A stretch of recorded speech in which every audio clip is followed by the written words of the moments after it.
Okay so as in the previous video ہم بات کر چکے ہیں کہ یو ایس کا کیا انٹرسٹ ہے اور یو ایس نے وینزویلا کے پریزیڈنٹ کو کیوں ابڈکٹ کیا ہے. U S was interested in the oil reserves which are present in Venezuela and Nicolas Maduro was not letting that happen smoothly. So long story short وہ regime change کر کے وہاں پہ کوئی ایسا انسان سیٹ اپ کرنا چاہ رہے ہیں جو ان کو مدد کرے instead of disrupting their imports from Venezuela of oil. In this video ہم ایک دوسرے پرسپیکٹیو کی بات کریں گے which is the perspective of the people of Venezuela. اور اس سے پہلے let me show you how the people of Venezuela are celebrating that their president is arrested and taken by the US military for trial.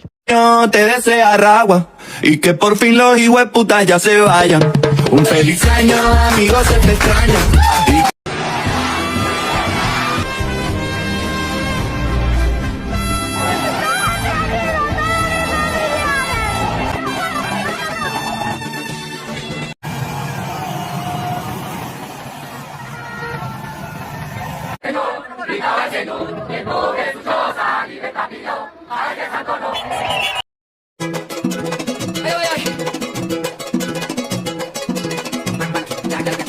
And now that you guys have seen how happy the people of Venezuela are, ایک sovereign state کے leader کو اگر کوئی اٹھا کے لے جائے اور ان کی عوام کا یہ ریاکشن ہو تو it might be a surprise for you guys, but these people are happy because Nicolas Maduro was a dictator, because they cannot see any development from last 25 years that could have happened because of the oil reserves, because of this corrupt person. And let me tell you the conditions of Venezuela. From last 2 decades and a half, the country of Venezuela have truly collapsed because of this dictator. اور Venezuela کے لوگوں میں بہت تھوڑی تعداد ہے ان لوگوں کی جو نکولس مدورو کو سپورٹ کرتے ہیں. باقی most of their population does not want him as a president, کیونکہ انفلیشن ریٹ بہت زیادہ ہے، میڈیکیشن کی فیسلٹیز نہیں ہے، فوڈ شارٹیجز ہیں، واٹر اسکارسٹی ہے، and there are millions of people جو اپنی کنٹری چھوڑ کے جا چکے ہیں because of these issues, and the government is corrupt. اور کمپلیٹلی ان مائی اوپینین مجھے یہ لگتا ہے کہ یہ وہ پوائنٹ آف ڈیسپریشن تھا جب وہاں کے لوگ صرف یہ چاہ رہے تھے کہ کوئی بھی فارن کنٹری انویڈ کرے and do something with their government. اور یہ یو ایس کی جگہ اگر رشیا ہوتا یا چائنا ہوتا، I think they would have supported them too. اگر آپ ان بامبنگس کو دیکھیں یا ان ایئر اسٹرائکس کو دیکھیں، that is horrible. If it was an humanitarian crisis, اس پہ یہ چھوٹی بات نہیں ہے کہ آپ ایک دوسری کنٹری کی ٹیریٹری میں جا کے کسی ایک نارمل سٹیزن کو نہیں، آپ ان کے لیڈر کو اٹھا کے لا رہے ہیں. اس پہ سیکورٹی کاؤنسل کی میٹنگ ہو سکتی تھی، پیس کیپنگ مشن بنتا، ڈفرنٹ کنٹریز سے ملٹریز کمبائن ہو کے اس آپریشن کو کنڈکٹ کیا جا سکتا تھا. تھرو پراپر چینل یہ ساری چیزیں ہو سکتی تھیں. The way it happened was terrible. لیکن اگر ہم وینزویلا کے لوگوں کے پرسپیکٹو سے دیکھیں، they were living in hell. اور ان کے لیے کیئر ٹیکنگ گورنمنٹ اگر یو ایس بھیجتی ہے، that is better than Nicolas Maduro. اور presidential elections کروائے جاتے ہیں and the president will come by the will of people rather than staying in the same dictatorship for